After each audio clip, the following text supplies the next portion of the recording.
काय? म्हटले तुमच्या नुसत्या संकल्पनेने ती अशी असणारी सृष्टी निर्माण झाली.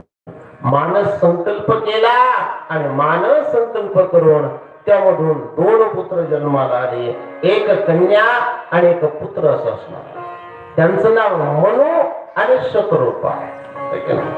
मनु आणि शतरूपा प्रगट झाल्यावर मग तिथून पुढे मैथुन नावाची सृष्टी निर्माण झाली. म्हणून तुम्ही आम्हाला काय म्हटलं जातं?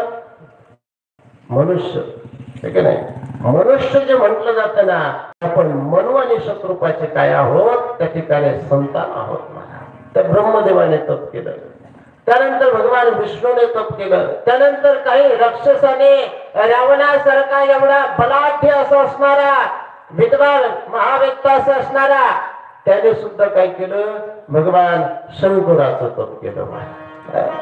त्याने भगवान शंकराला प्रसन्न करून घेतलं.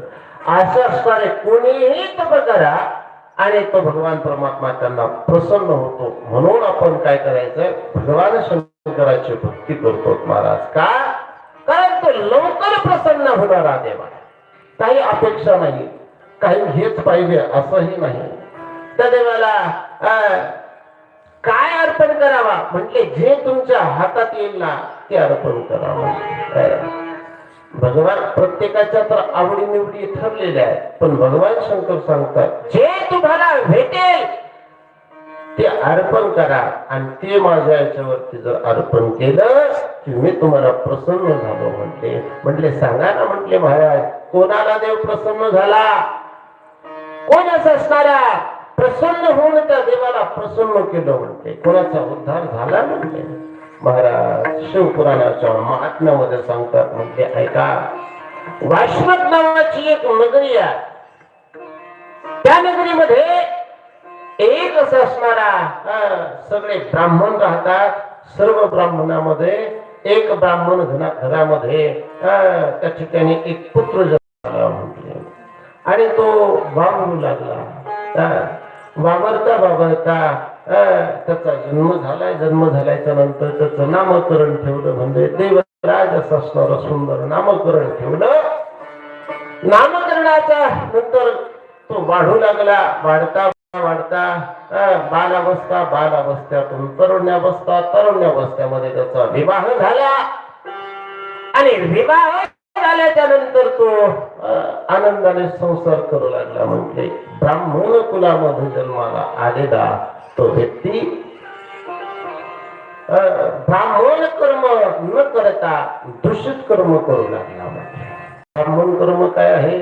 त्रिकाल संध्या ज्या आहेत त्या ब्राह्मण कुलामध्ये केल्या जातात. म्हटले पण याने एकही संध्या करू नये.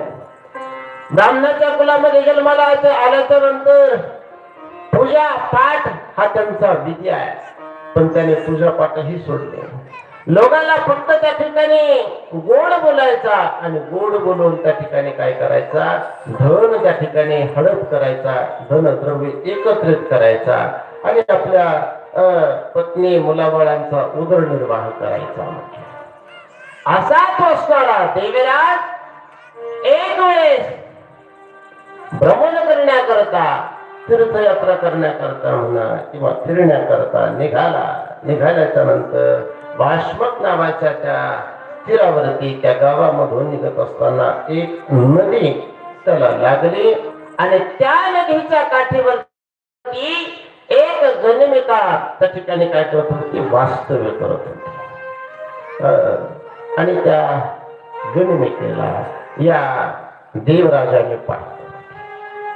बघितल्याच्या नंतर आसक्ती निर्माण झाली. हिच्यासारखी सुंदर अशी असणारी माझी पत्नी पाहिजे होते. नाही मी काही जरी झालं ना तर हिला माझी पत्नी बनेल म्हणून. आणि पत्नी बनेल म्हणून महाराज तो त्या असणाऱ्या नदीच्या काठावरती राहू लागला, येऊ लागला, जाऊ लागला. ती गणमिका म्हणजे वेश्या त्या ठिकाणी राहत असताना हा असणारा आता तिच्या संपर्कामध्ये येऊ लागला.